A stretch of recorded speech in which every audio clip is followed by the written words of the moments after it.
Hi friends, ഇന്ന് നമുക്കൊരു variety recipe നോക്കാം കേട്ടോ. അതിനു വേണ്ടി ഒരു ബൗൾ എടുത്തിട്ടുണ്ട്. ഇനി ചേർക്കാൻ പോകുന്നത് 1 കപ്പ് മൈദയാണ്. അതിട്ട് കൊടുക്കാം നമുക്ക്. അപ്പൊ ചാനലൊക്കെ സബ്സ്ക്രൈബ് ചെയ്യാത്തവരുണ്ടെങ്കിൽ ഒന്ന് സബ്സ്ക്രൈബ് ചെയ്തേക്കണേ.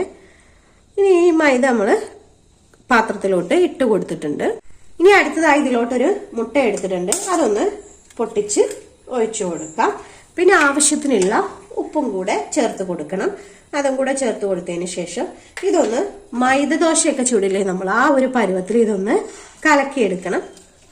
വെള്ളം ഒഴിച്ചു കൊടുക്കുക. ഇനി കട്ടകളൊന്നും ഇല്ലാതെ ഇതൊന്ന് കലക്കിയെടുക്കാം കേട്ടോ. ഇതൊരു സിമ്പിൾ റെസിപ്പിയാണ് കേട്ടോ. രാവിലെ ബ്രേക്ക്ഫാസ്റ്റിനോ ഡിന്നറിനോ ഒക്കെ നമുക്ക് ഉണ്ടാക്കാം.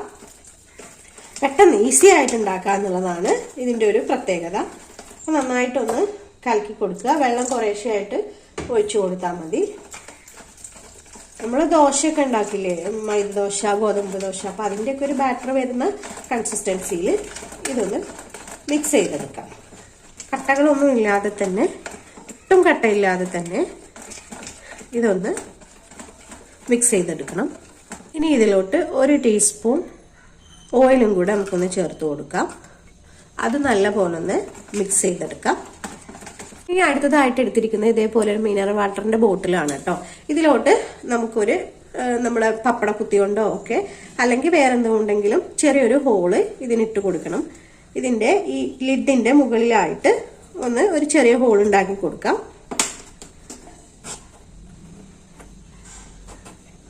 അപ്പൊ അത് ചെയ്ത് കൊടുത്തിട്ടുണ്ട്. ഇനി നമുക്ക് ഇതിലോട്ട് ആ മാവ് നമ്മൾ റെഡിയാക്കി വെച്ചിട്ടുള്ള മാവ് ഒന്ന് ഒഴിച്ചു കൊടുക്കണം. അപ്പൊ നമുക്ക് കുറേശ്ശെയായിട്ടൊന്ന് ഒഴിച്ചു കൊടുക്കാം. അപ്പൊ ഈ ബോട്ടിലോട്ട് ഒഴിച്ചു കൊടുക്കാനുള്ള എളുപ്പത്തിന് വേണ്ടി എന്തെങ്കിലും ഒരു ഗ്ലാസ്സിലോട്ട് എങ്ങാനും ഒഴിച്ചു കൊടുക്കുക, അല്ലെങ്കിൽ ഒരു കപ്പിലോട്ട്. എന്നിട്ട് അത് ഈ ബോട്ടിലോട്ട് ഒന്ന് ഇറച്ചു കൊടുക്കാം. ഇതൊന്ന് അടച്ചു കൊടുക്കുക. ഇനിയാണ് നമ്മൾ പറഞ്ഞ ഐറ്റം ഉണ്ടാക്കി എടുക്കാൻ പോകുന്നത്. അപ്പൊ ഇതൊന്ന് ചുട്ടെടുക്കാൻ വേണ്ടി ഗ്യാസിലോട്ട് ഒരു പാൻ വെച്ച് കൊടുത്തിട്ടുണ്ട്. അതിലോട്ട് ജസ്റ്റ് ഒന്ന് നമുക്കൊരു എണ്ണ അപ്ലൈ ചെയ്ത് കൊടുക്കാം. തീ ഒന്ന് മീഡിയം ഫ്ലെയിമിലോട്ട് ആക്കി വെക്കുക കേട്ടോ. എന്നിട്ട് നമുക്ക് ഇത് നമ്മൾ എടുത്തത് ജസ്റ്റ് ഇതുപോലെ ഒന്ന് പിടിച്ചിട്ട് ഒന്നുണ്ടാക്കിയെടുക്കാം.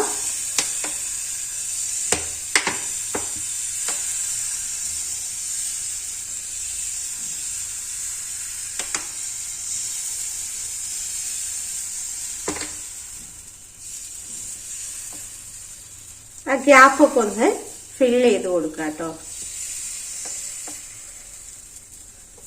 ഇത് ഒഴിച്ചു കൊടുക്കുമ്പോൾ ലൈൻസ് തമ്മിൽ ഒരുപാട് ഗ്യാപ്പ് ഒന്നും വേണ്ട കേട്ടോ. ഗ്യാപ്പൊക്കെ ഫില്ല് ചെയ്ത് ജസ്റ്റ് ഇതുപോലെ ഒന്ന് ചെയ്ത് കൊടുക്കാം. ഇനി കുറച്ച് എണ്ണ അതിന്റെ മുകളിൽ ഒന്ന് അപ്ലൈ ചെയ്ത് കൊടുക്കാം.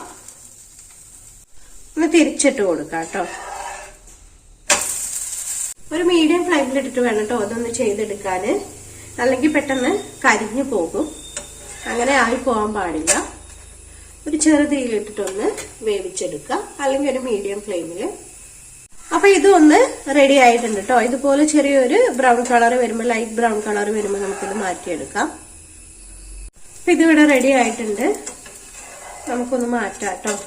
കണ്ടില്ലേ, ഇതുപോലെ വേണം റെഡി ആയിട്ട് വരാൻ. നമ്മുടെ വെറൈറ്റി നൂൽ പൊറോട്ട ഇവിടെ റെഡി ആയിട്ടുണ്ട് കേട്ടോ. അപ്പൊ നമുക്ക് പെട്ടെന്ന് ഉണ്ടാക്കാം.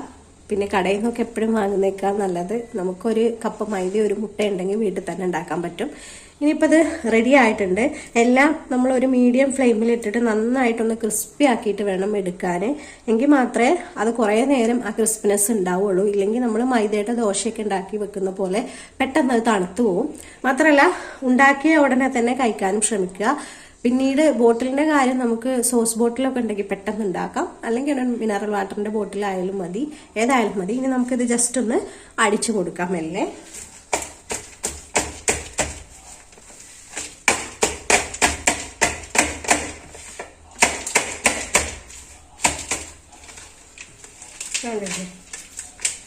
ഓരോ ലെയർ ആയിട്ട് നമുക്ക് കിട്ടും. അപ്പൊ ഇനി പൊറോട്ട പുറത്തുനിന്നൊന്നും വാങ്ങി കഷ്ടപ്പെടണ്ട.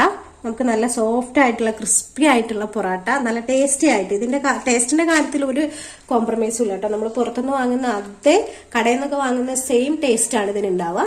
അപ്പൊ ഇഷ്ടമായിട്ടുണ്ടെങ്കിൽ വീഡിയോ ലൈക്കും കമന്റും ഷെയർ ഒന്നും ചെയ്യാൻ മറക്കരുത്. സബ്സ്ക്രൈബ് ചെയ്യാതെ ആരെങ്കിലും കാണുന്നുണ്ടെങ്കിൽ ഒന്ന് സബ്സ്ക്രൈബ് ചെയ്തേക്കണേ. അപ്പൊ അടുത്ത വീഡിയോയിൽ കാണാം. Okay, thank you.